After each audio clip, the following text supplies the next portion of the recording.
Mercredi 11 avril, le journal d'Infolife TV vous est présenté par Jérémy Devray-Bénichou. La libération de Gilad Shalit, discutée mardi par le Premier ministre et les hauts responsables de la défense. Les discussions ont porté sur la liste des prisonniers palestiniens libérés en échange du retour de Gilad, retenu à Gaza depuis juin dernier. Et Ehud Olmert s'est dit très déçu par la liste transmise par le Hamas, a fait savoir le bureau du chef de l'exécutif.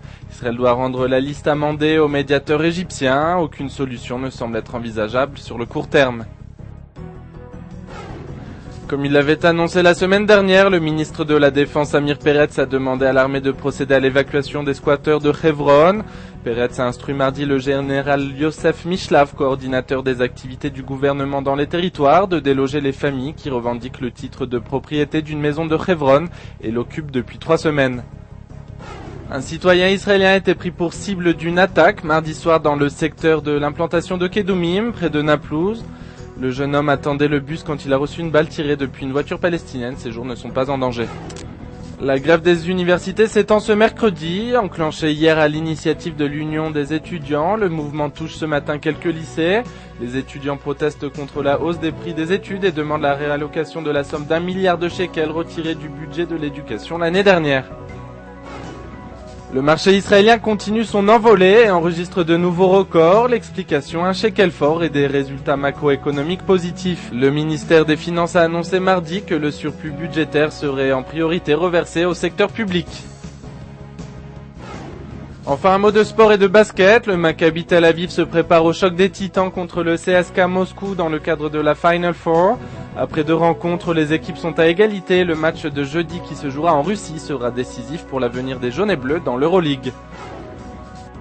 Votre programme télé sur Infolife TV, c'est une explication en images sur l'attentat évité de Tel Aviv. Et puis aujourd'hui, retrouvez un reportage exclusif sur Peace Game ou comment faire la paix en jouant. Bonne journée à tous en direct de Jérusalem.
Aujourd'hui, le monde entier parle d'Israël.